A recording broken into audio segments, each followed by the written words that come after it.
Judy was boring. Hello. Then Judy discovered ChumbaCasino.com. It's my little escape. Now Judy's the life of the party. Oh, baby, mama's bringing home the bacon. Whoa, take it easy, Judy. The Chumba life is for everybody. So go to ChumbaCasino.com and play over 100 casino-style games. Join today and play for free for your chance to redeem some serious prizes.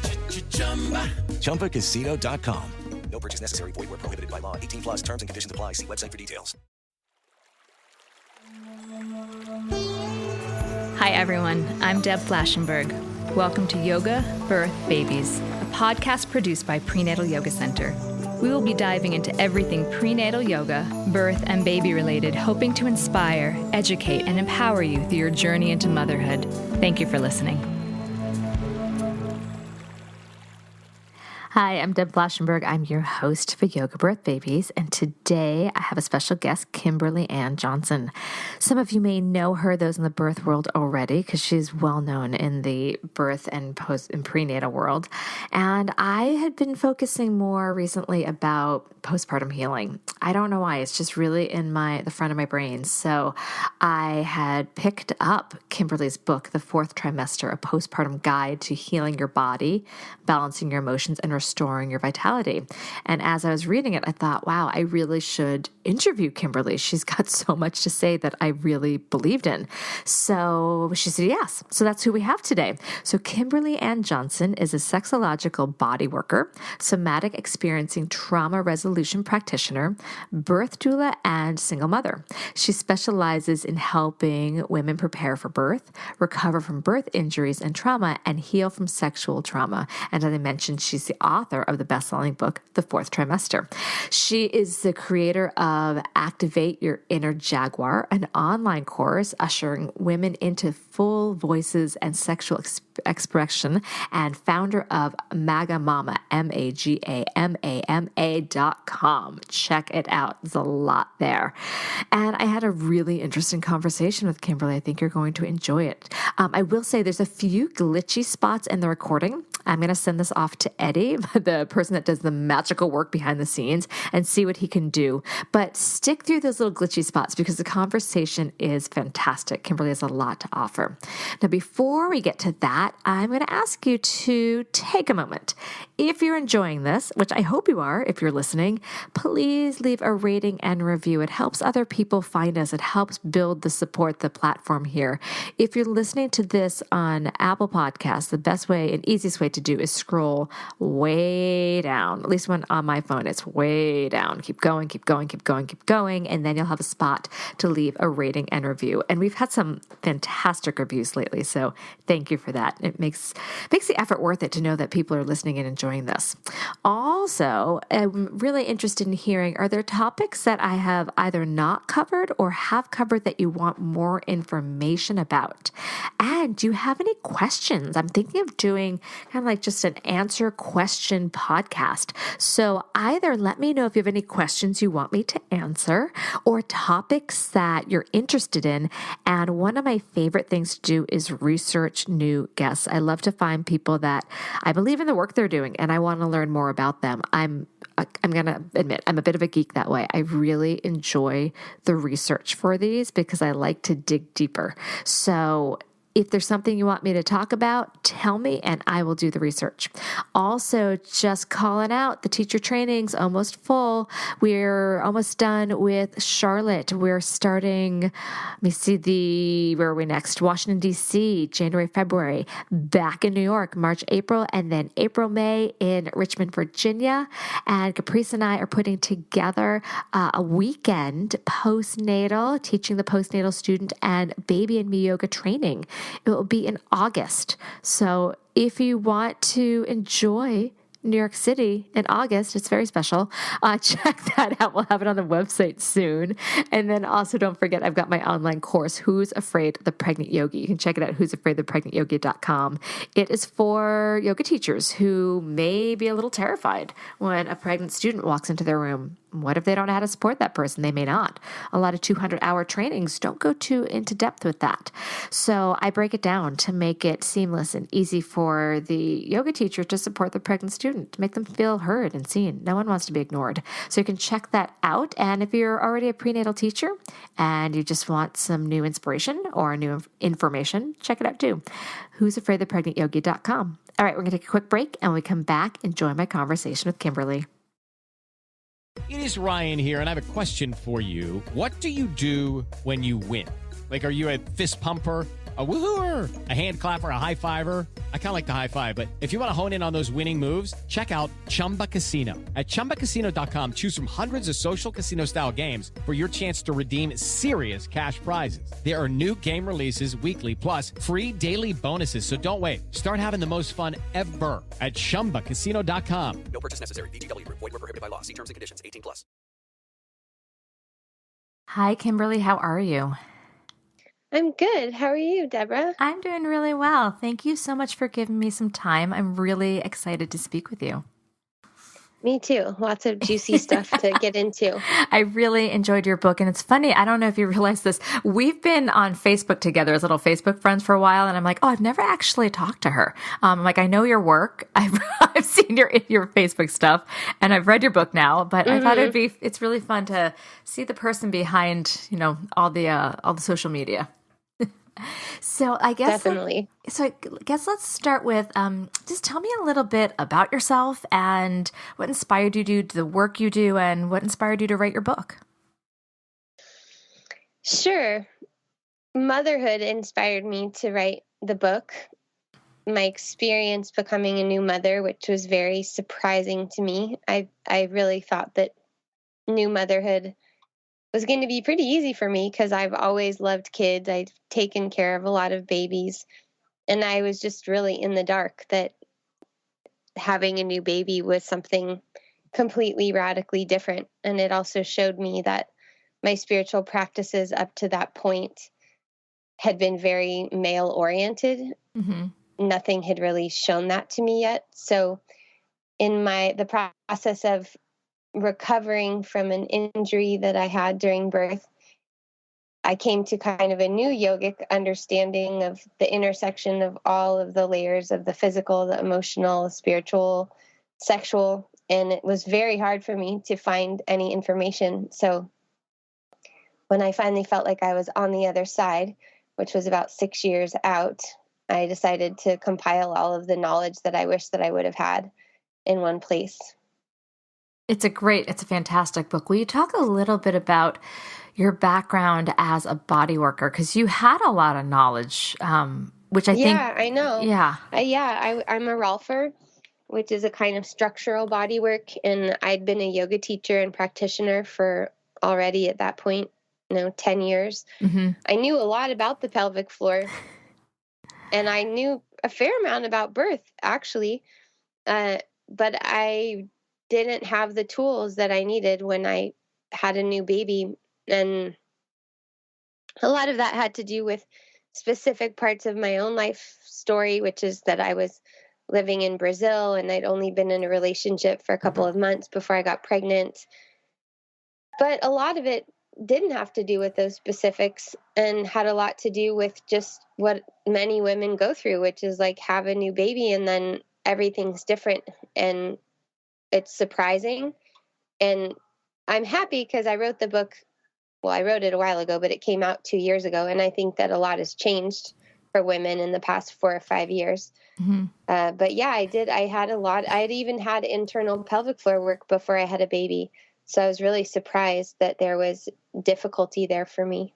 I'm really glad. Actually, I related and resonated a lot with what you said. And I like that, those that had birth experience, like I was a doula for a good 9.5 years before having my son, and people are always like, so was it easy? I'm like, no. But I will say, I thought it would be easier because I had this knowledge.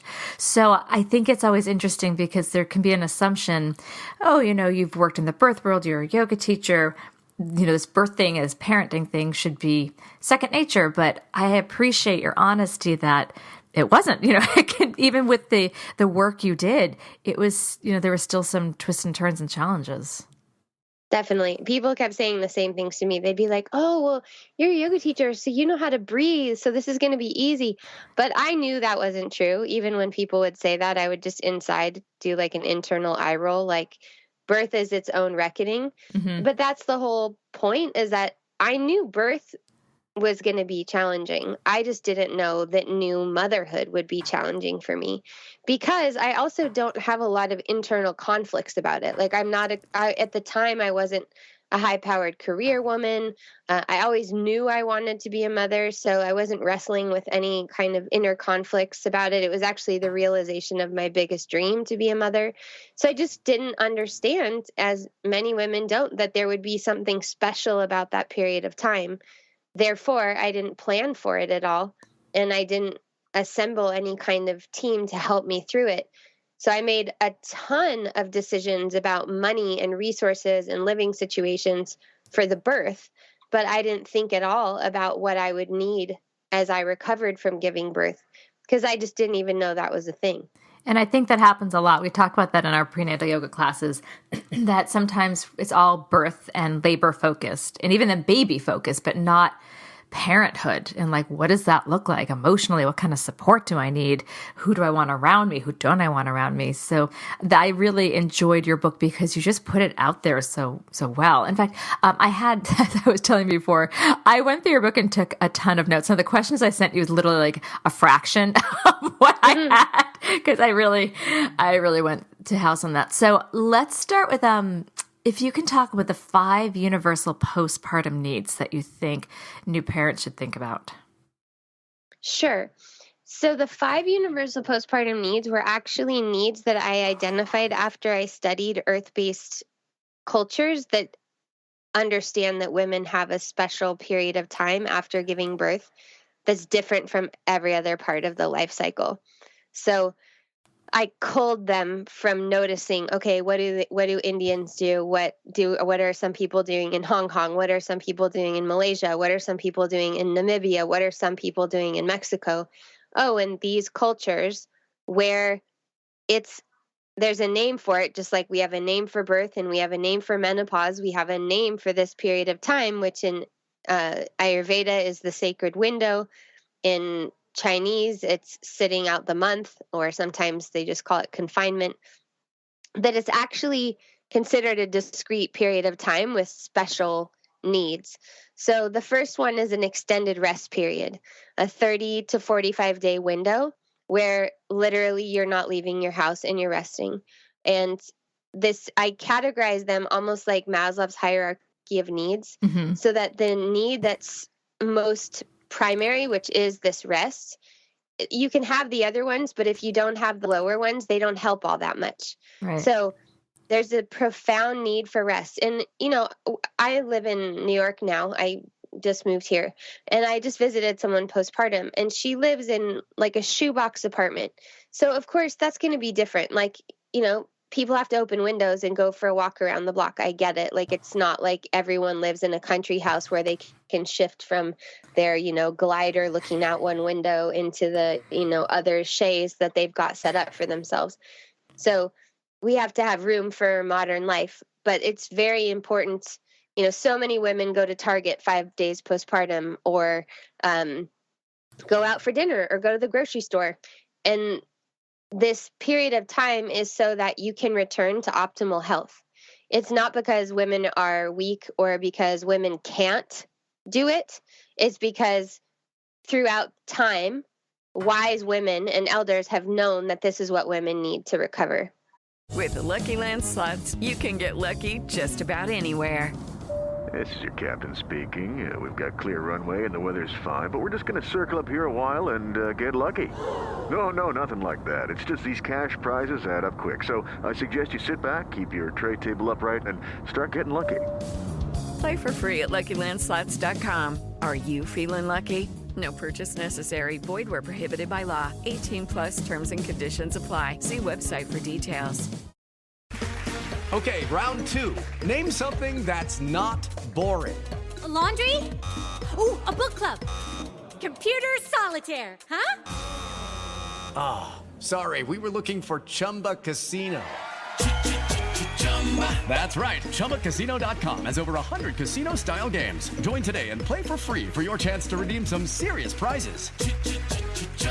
ChumbaCasino.com. No purchase necessary. Void where prohibited by law. 18 plus. Terms and conditions apply. See website for details. And So then, the community respects that rest as well and is protecting a woman so that she doesn't prolapse later. She doesn't have lower back pain for the rest of her life. She can return to feeling radiant. but you sooner. really touched on something, the community around her. And I feel that there's not a lot. I mean, in some areas there's community, but my immediate lens is New York. That's where I had my kids as well. And I think about a lot of us show up there either by ourselves, maybe with a partner for something bigger. And we don't always have family and community. And I love the idea of having that rest. I wish I had more community around too. And I had a postpartum doula and all that, but it was really hard to do that. Now, I will own that I think part of it was my own personal type A personality, that I did things too quickly. But do you find that people, once they realize how important that time is, do you think they rest? Some people do. A lot of people spend time intellectualizing or rationalizing why they can't do it. So a lot of people fight with me and say, oh, that's privileged and that's this and that's that. But really, I'm not saying that everyone can take 3 months off of work.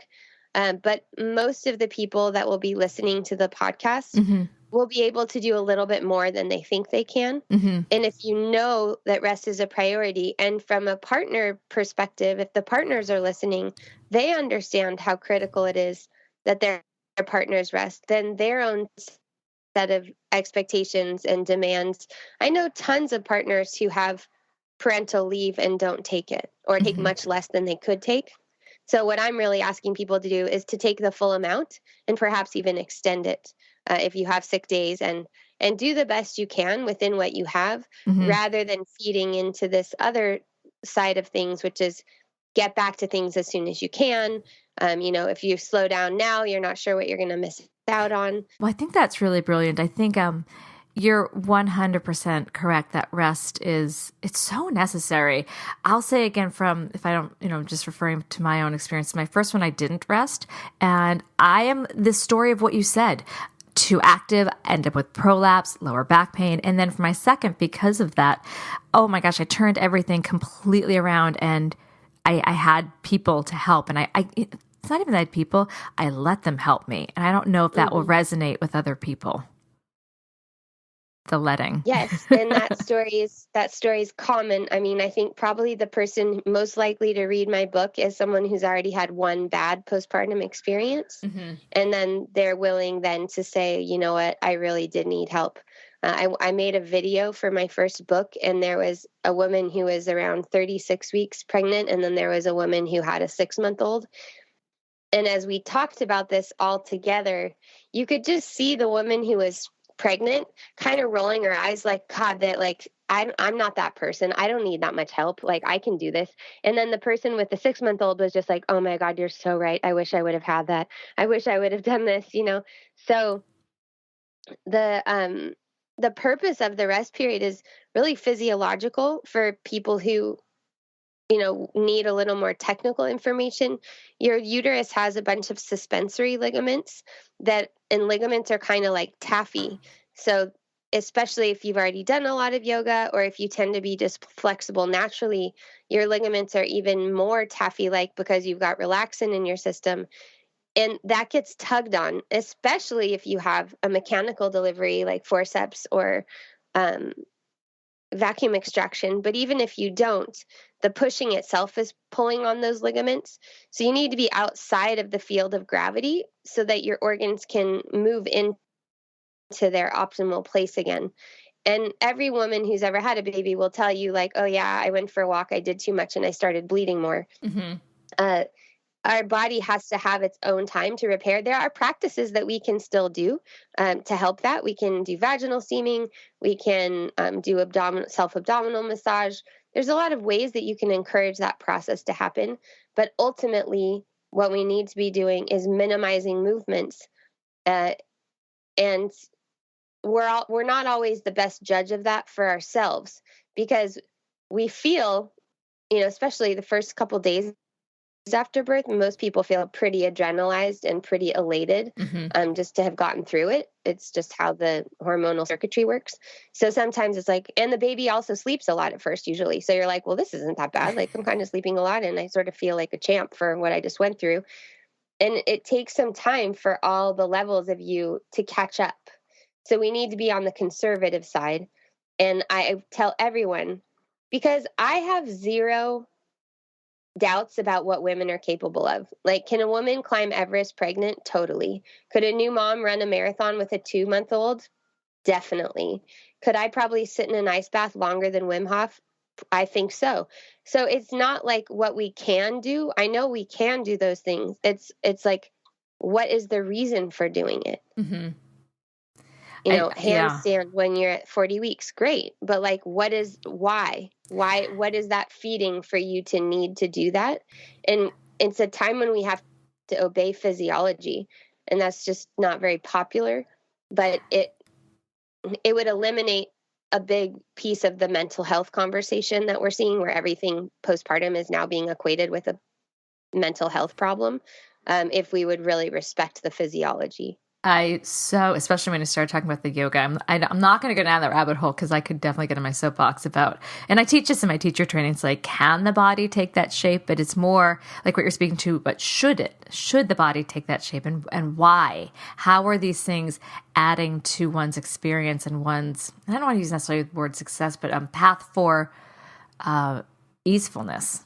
So I'm really glad you said that. So rest was the first universal postpartum need. The next one is nourishing food.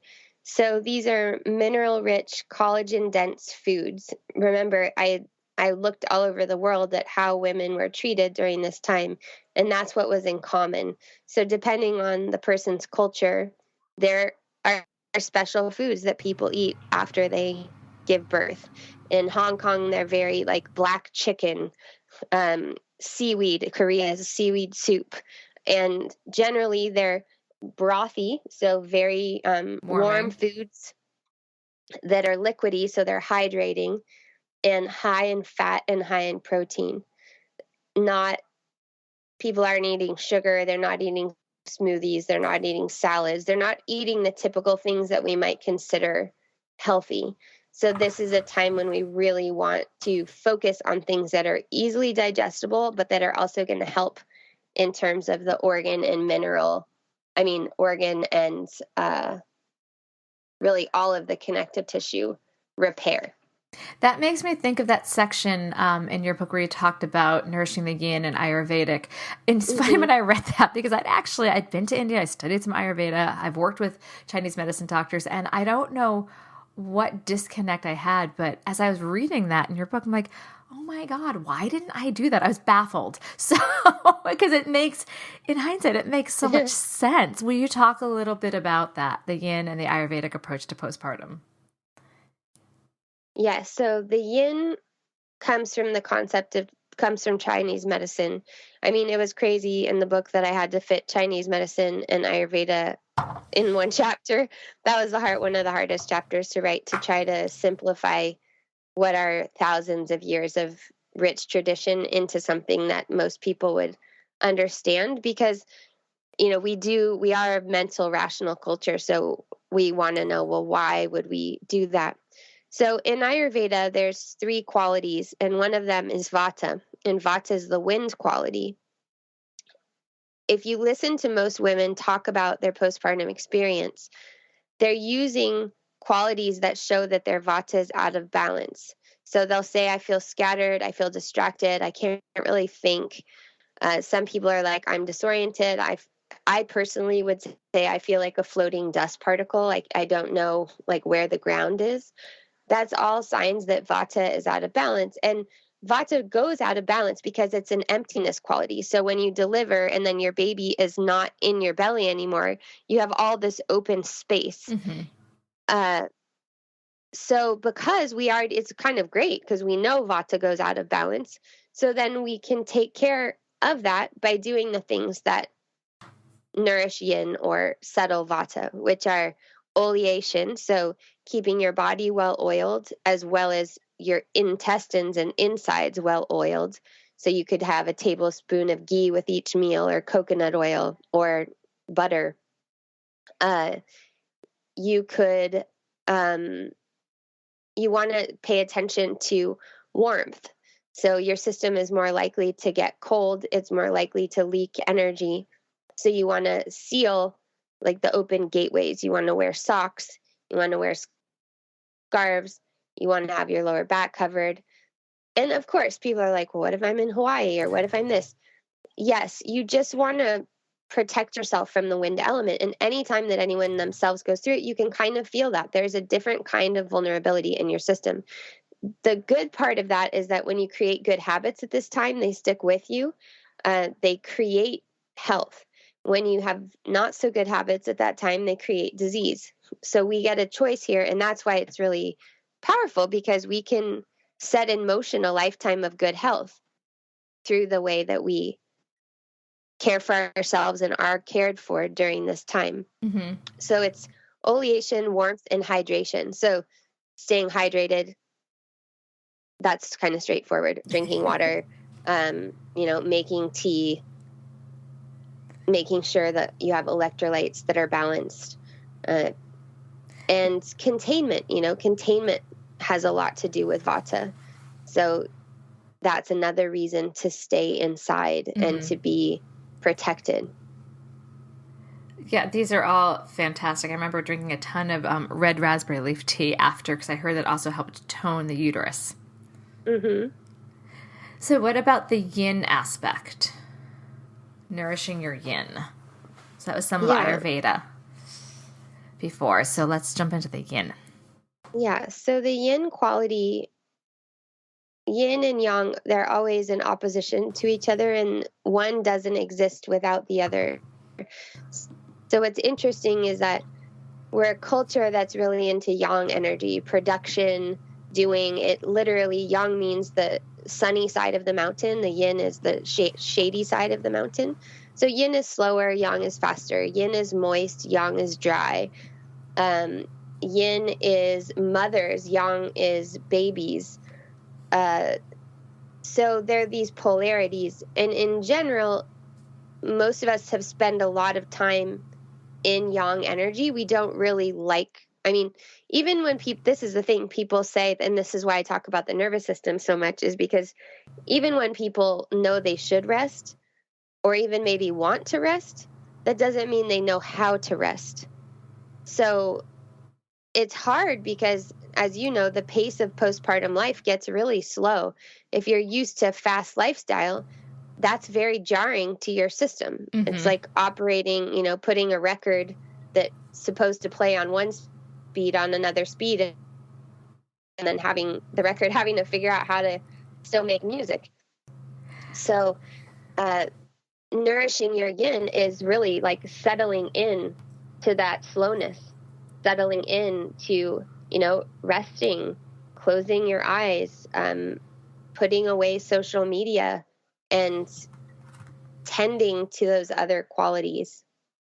I'm not sure if that's what you're getting at. Yeah, no, that's absolutely it. And that's something that, as I hear you saying that, I find that when I need to rest, I don't always, I get a little, sometimes I totally can drop in if I'm going to be like, okay, let's meditate and let's just chill. But other times it can be I find it hard to rest.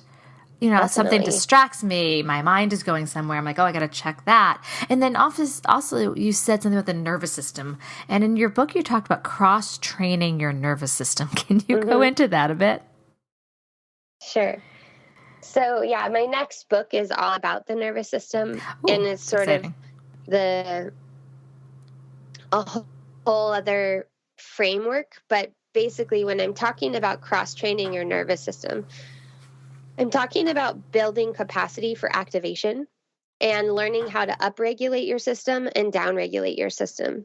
So what you're talking about, which we all experience, is being in an upregulated state where it's very hard to downregulate ourselves. Mm-hmm. And we know this as yoga teachers where, you might think of Shavasana as a relaxing pose, but if someone comes in and they're really anxious, you're not going to say, let's start with Shavasana. You're going to say, let's do some active standing poses first to sort of run through some of that energy so then the person could rest. Mm-hmm. So there's a lot of ways that we could cross-train our nervous system. For some people, they're actually chronically downregulated. So we're people who are used to hanging out more on the parasympathetic nervous system side of the spectrum, who have a difficulty tolerating activation, difficulty standing up for themselves, difficulty protecting themselves in some ways. And that out of the time, because in our culture, it's really kind of accepted and okay for men to exercise the fight branch of their nervous system. But for women, it's more acceptable for us to access our flight branch or our parasympathetic freeze response. Mm-hmm. And that's what most of us have been conditioned to do. So we need to be able to pendulate between those so that if we need to advocate for ourselves, we know how to do that even when we're feeling threatened, and that we don't go into a habitual freeze response. And conversely, if we're often in a hyperactivated state, that we learn how to slow ourselves down. So it really depends. The training itself really depends on where you generally live. Mm-hmm. We could also say, well, as a culture, we're like overstimulated and overwhelmed, which I'd say is pretty true, although it's hard to say one thing about one kind of culture. But you definitely have to decide that you're going to step out. It's kind of like, I always joke about being uncaffeinated in a caffeinated world. It's like you feel like, okay, well, everyone else is caffeinated. No wonder I feel so slow compared to everyone else. You have to kind of decide that's okay. And I think that's important for new parents to honor, like, we can slow down when our lives are usually running a mile a minute. Yeah, and you need to. And you also need to recognize that, like, sometimes people are like really paranoid about their relationship changing. So they're like, week 1, we're going to have date night every week because we don't want to like lose it. Realizing that there's ebbs and flows, and people's fear is like shit's going to hit the fan. We're never going to have sex again. And then we're like going to be in this whole other category of people that only talks about their kids and never goes out. And that's like black and white thinking. What we need to do is learn how to ride the waves so that we know, yeah, this is a period of time. You're staying in mostly for 30 to 45 days, not for 300 to 450 days. So that when you're, and a lot of people go, but at the 45-day mark, I wasn't ready to go outside. I totally get it. Like, it's not like there's a magic wand that gets cosmically woven and then you're like, oh yeah, I'm who I was before. I'm back. It's much more gradual than that. And it's like when the care provider says, oh, you're 6 weeks postpartum, you can go back to what you were doing before. It's not like all of a sudden the gates lift, you're like, I will do CrossFit again. Or I mean, if that's what they're doing. But like, it's, there is, it is gradual. Totally. Yeah. Well, you hit on something also that I'm excited to talk to you about, because I know in your book, a few places you talk about, a sexual relationship, a connection, and, postpartum, someone may not feel like, depending on what their birth was like, what their body feels like, they may have a hard time finding that sexuality again, or reclaiming it, and then also maintaining a connection to their partner if they're partnered. Can you go into that a bit? Sure. It's a huge topic, and I use the word reclaim, but for some people it's claim. And it's an enormous opportunity to move outside of our stereotypes of what sex is, what sexuality is supposed to look like. And for many people, those things spiral up to the surface about, do I owe my partner orgasms? There's a lot of implicit and explicit desires and fears that rise to the surface for so many reasons, beginning all the way back at Adam and Eve and, continuing through so many other levels of power and archetypes. I don't think that I suggest that people should be having sex. I think what I'm interested in is how we can mature together, evolve together through parenthood in partnership. So, and I want to say as well that I'm a single parent. So, I'm saying this as a single parent, and I split up from my daughter's father when she was 9 months old. So I've been on my own parenting that whole time. Nevertheless, for the people who are partnered, it's really more about maintaining connection. What the research shows is that men want to stay connected. Women think men want sex or know how to ask for. But the research bore out that in the first year postpartum, what men really wanted was to feel seen and recognized and acknowledged. They wanted to feel important. So it's a really good time to prioritize the connection between the parents and for partners to protect the birthing person so that that person has what they need in the postpartum time. It's not a time to divide things up democratically because the person who gave birth is far and away the person who needs the most. And if those needs are taken care of and protected, then the relationship usually does fairly well and even grows and deepens. So I recommend, and I have lots of kind of conversation starters in the book. I just had a fourth trimester card deck come out. So those conversation starters are in the deck as well, of checking in each day. Because, many times after you have a baby, in the old days, you might have been thinking about sex during the day. You might have, looked at a picture or two. After you have a new baby, most women are not doing that. And so sex starts to feel like it's a totally separate thing that you flip on and off. It doesn't feel like something that's so easy to slide into. And a lot of people say, I don't even know, we haven't even talked to each other. We barely even looked at each other, let alone talk to each other. So it's a really good time to just rediscover each other. And it's a hard time to know what you need because so many things are shifting and changing. But it's what our evolution is calling for. And it's a place where female pleasure comes to the center because penetration post-delivery is not what most people want right away. Mm-hmm. So it's a really good opportunity to just explore all the different other ways of connecting. I like what you said about how partners may just want to feel seen and heard, because I can imagine, and I'm trying to look at it again through the lens of a partner, that the birthing person's focus goes to the baby and the partner might start to feel a little left out. So that connection, it doesn't have to necessarily be intercourse sexual. It could just be, again, like talking to each other and keeping that foundation of what even brought them together. And then maybe that would lead to more of a physical relationship, physical connection a little bit down the road. Is that making sense? Is that what you're talking? Is that kind of what Definitely. I'm hearing? Yeah. And also just showing care towards each other. So many people at the time of the birth, the baby comes and then both people look in towards the baby and they forget to keep looking at each other, both metaphorically and literally. And then everything is about the baby and solving problems with the baby instead of just like, how are you doing as a mother? How are you doing as a father? How are you doing as a parent right now? And so...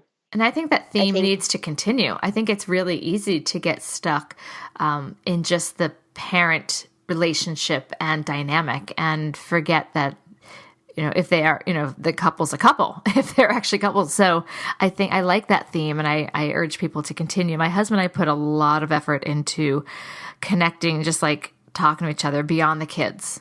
Like we really make a connection. Like, let's not talk about our kids right now. Let's just check in. How are you? How are you doing? What's going on with your day? What are you thinking? What are you feeling? And sometimes that it feels a little strained, to be honest, but I think it's going to help us hopefully in the long run that, eventually the kids will not always be around and we have to make sure that we still have a connection of whatever, which originally started the family. So I would love to talk a little bit about, because we're talking about the connection of a partner, but someone may not feel even ready to connect to a partner. I've talked to a lot of people about their postpartum body, and I've had students tell me they're angry at their body for how the birth unfolded. Some people just feel a disconnect. Some people have suffered a lot of trauma during the birth. Can you talk about how one can reconnect and rediscover and appreciate their new body, especially if it's been a little tumultuous in that period? Mm-hmm.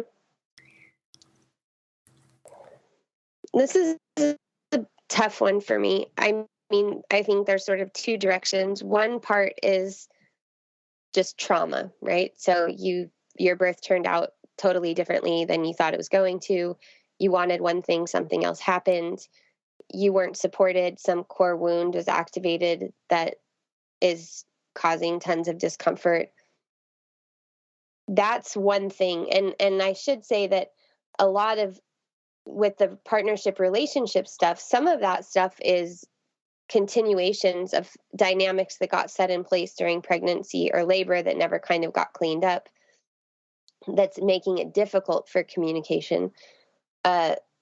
There are lots of practices to heal from difficult births. I just made an audio series called Healing from a Difficult Birth based on the work of Pam England's birth story medicine. And I'm also a somatic experiencing trauma resolution practitioner. So the work of Peter Levine. There's lots of practitioners out there that are available to help someone in a somatic way renegotiate their birth. And spoiler alert, if you're having a lot of depression or anxiety, I really recommend that before meds or going to someone who only knows how to deal with one quadrant of your health, because the postpartum time is very integrated and very embodied. And without really healing the physical part of the trauma, and I don't just mean incontinence and prolapse, but including that, we find ourselves in behaving the same way, even though we wish we weren't behaving that way, because our body hasn't had a chance to renegotiate whatever it was that happened, which in the case of birth is usually something you could not say, something you could not do, a movement you couldn't make, a way that you felt powerless.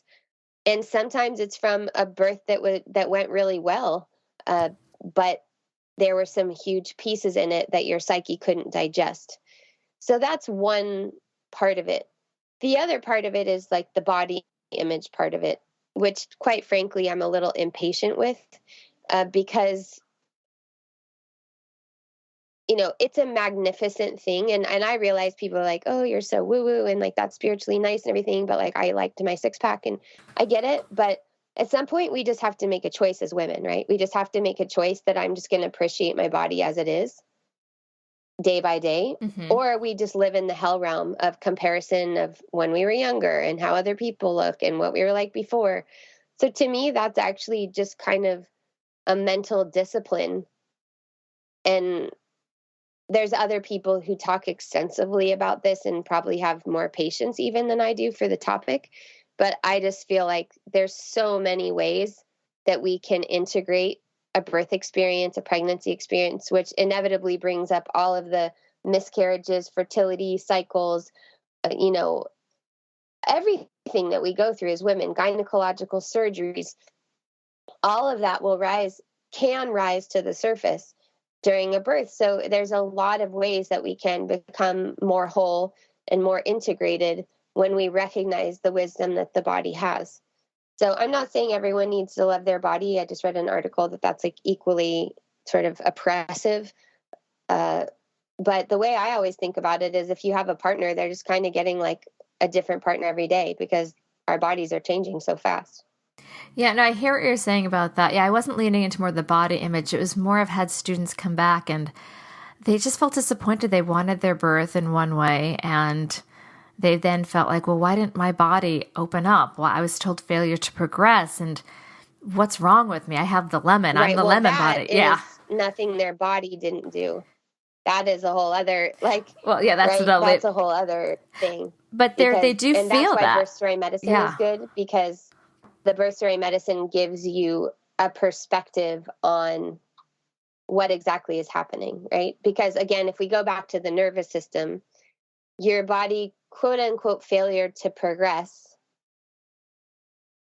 essentially you didn't feel safe enough to dilate. And some people would say, well, but I did feel safe. I thought I was safe. Again, yeah, you thought you were, but your body did not think you were. There was something prohibiting that from happening, because if you're in a parasympathetic state with no perception of threat, that's where sphincter dilation happens. It could be that you have scar tissue from an earlier procedure. It could, there's could be a lot of reasons for it, but it's just not random. Yeah, I'm going to think about that because I actually do like a lot of Pam England's stuff. I did the Birthing from Within mentor training, so I'm going to sit with that for a little bit because that definitely, she talks about, clearly she talks about that. So I'm going to actually reread that. I wanted, if you'd be okay with talking about, I love that you really know the pelvic floor. It's something that I study a lot and I talk about a lot. Would you mind talking about your own healing journey of your pelvic floor? Because you were quite open and honest about it in their book and the domains of pelvic health in your healing journey.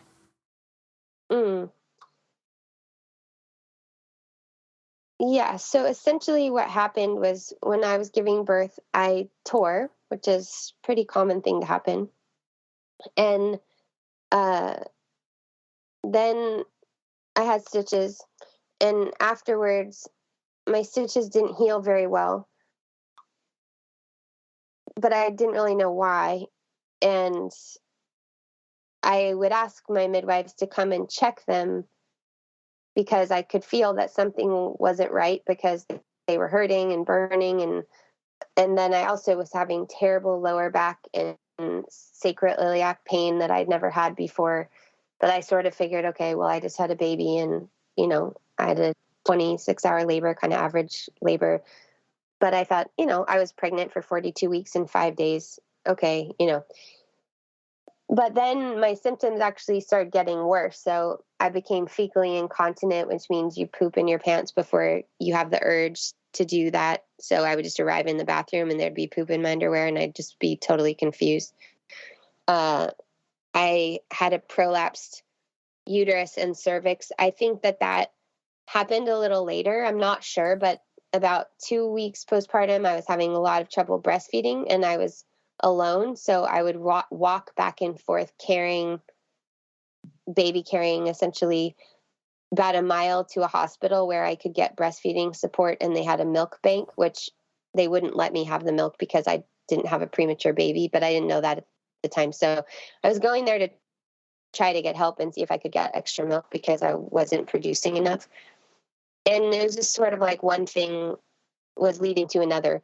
The stress of the situation was then, of course, affecting the breast milk. And then here I am walking back and forth carrying a heavy baby at the same time as my pelvic floor is not strong enough. And I definitely was not staying out of gravity because I was having to cook for myself and go to the grocery store. And I lived in Rio and I didn't have a car and it's cobblestone streets. So strollers don't really work on cobblestones. So yeah, I just kind of had all the bad symptoms except for urinary incontinence. And like I said, it was confusing because I had been really healthy, walked a lot, done some yoga, swam in the ocean a lot when I was pregnant. So I just was confused. But eventually the pieces that I put together were that I thought I had a 4th degree tear because I was fecally incontinent. So usually that means that you torn some of your anal sphincter or you damaged those nerves. So, and when I had some internal scar tissue work, that's what it felt like. The path of the scar felt like it went perineally all the way. Mm-hmm. But then when later I presented on it in Rio, I went to a birth conference like 2.5 years when I was postpartum, and I talked about my recovery process. My midwife happened to be in the audience, and she was just horrified because, first of all, midwives take it personally when you tear, but also because she said that was not true at all. She said that I was only a stage 2 tear and that it wasn't even close to a 3. So that was confusing to me because I didn't understand why my symptoms were so bad if I hadn't torn that much. So I still don't know, but what I do know now is that they used a type of suturing material that they hadn't used before, and my body just rejected it. So the stitching opened back up, but then they didn't tell me that, and they didn't restitch me because it was too late to do any restitching. So that was sort of the step-by-step of what happened, but how I helped myself had to be through all of the different layers. So I did get some internal pelvic floor work.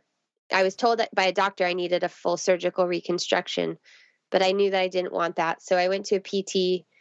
She told me it's not the worst case scenario. So that made me feel a little better. And then just by divine providence, I met a woman who became my mentor for a time, Ellen Heed, who was doing a study on postpartum health and scar tissue remediation. So I received 3 sessions from her. I also had a diastisis. So during one session, my diastasis knit back together, which was really surprising to both of us because we both felt it happening as it was happening. Mm-hmm. And I regained like full anal sensation, and my whole anal situation changed. And so I also was having a lot of pain at my vaginal opening, and the stitches were kind of pulling it asymmetrically. So that also changed a lot.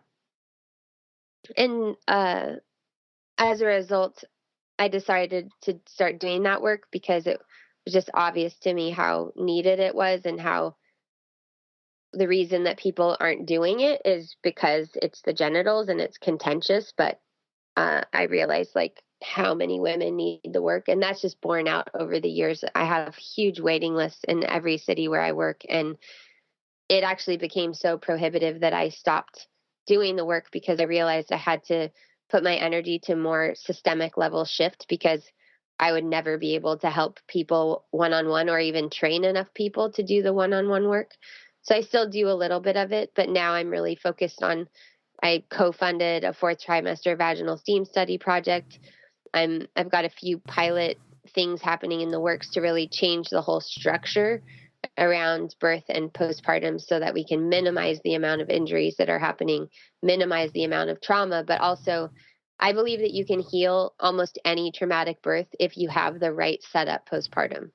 I think that the postpartum needs, that attending to them, are actually a universal plan so that women can emerge from that without birth trauma. I love everything you said. Absolutely. That is something I'm very passionate about. Like, how can we, I don't know if the word's resolve, but create a foundation that birth trauma is not as prevalent as it is. And I really thank you for sharing your healing story, because a lot of people, like, I talk about my prolapse and my pelvic floor, but I think the more people open up and talk about it, the less, like you said, it's people, when I teach it in prenatal training, people don't even like to use the proper words. If we can't honor the pelvic floor as another part of our body that needs attention, it's going to go unhealed, and people shouldn't live with what you had, or whatever people have, any sort of incontinence. I have so many students that find a way to deal with it, but it affects their quality of life. So thank you for being so generous with what you're sharing and the work you're doing. It's huge.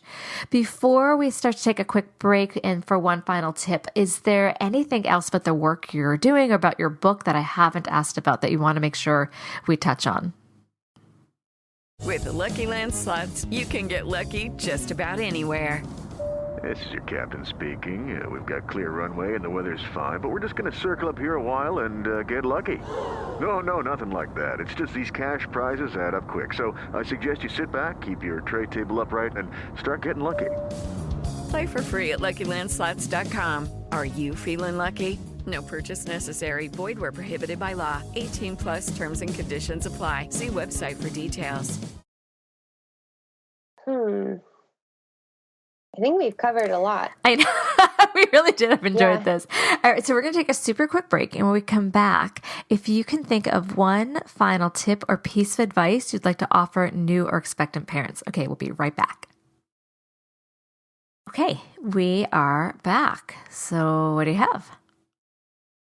I would just share some of or I should say, save some of the energy that's going towards the birth and place it to what's coming after the birth, which is hard because the birth's a really big deal. It really does matter. It's really important. But all of the things that happen after in the 6 weeks are as important, if not more important. So try to remember that and make a few choices, whether that's financial or emotional or even relational. Most new parents say right away, we we want to just do this ourselves. We want to just, have our own little nest, and we don't want people around. Most new parents also regret that later on, knowing, maybe not New Yorkers, because the whole housing situation here is a little hard and it's hard to have guests in your house, but you really do need other adults around, even to do simple things like take out the trash or get you a glass of water or hold your baby so you can take a shower. And I really recommend that, partners retroactively want to know, like, well, why aren't we connected and what's going on sexually? But I guarantee that if you take care and protect that sanctuary time, the transition back into a sexual relationship is so much smoother. There's so much less resentment. There's so many less unfulfilled needs, so much less resentment, because the partner doesn't have to be the one to fulfill all those needs. That's the mistake people make. In fact, they're not really the best person to do that. They have their own needs at that time. Mm-hmm. So it's a time to evaluate how you receive help and how you create community. This is great. Thank you. And where can people find your work? I'm all over the interwebs. They can find me on Instagram at Magamamas, MAGAMAMAS. Just as an FYI, Maga means sorceress in Portuguese, and it's not aging well here in the U.S. It's become increasingly problematic, so I do need to do a rebrand, but I just finished writing. Well, I just turned in the first draft of my next book, so the rebrand is coming, but I have to do that first.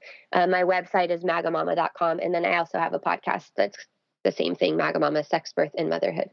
Oh, this has been so great. And you can get the book on Amazon or through my publisher, Shambhala. So there's the Fourth Trimester book, there's Fourth Trimester cards, and then upcoming there'll be a Fourth Trimester journal. That's great. And I'll make sure I have links to all of that. I really enjoyed the book. I've been given a lot of books to read, and then having the podcast, I don't always choose to do that, but I sought you out because I had heard a lot about your book, and I just thought it was fantastic. It was well written. It was concise. It wasn't over the top. It was just, you were really speaking to a lot of people. So thank you for putting your work out there. Thank you for having me. I really appreciate it. Absolutely. Well, go enjoy your day. Thanks so much. This has been an episode of Yoga Birth Babies, produced by Prenatal Yoga Center. You can catch us on Facebook, Twitter, Instagram, and Periscope. I'm Deb Flashenberg. Thanks for listening. Judy was boring. Hello. Then Judy discovered ChumbaCasino.com. It's my little escape. Now Judy's the life of the party. Oh, baby, mama's bringing home the bacon. Whoa, take it easy, Judy. The Chumba life is for everybody. So go to ChumbaCasino.com and play over 100 casino-style games. Join today and play for free for your chance to redeem some serious prizes. ChumbaCasino.com. No purchase necessary. Void where prohibited by law. 18+ terms and conditions apply. See website for details.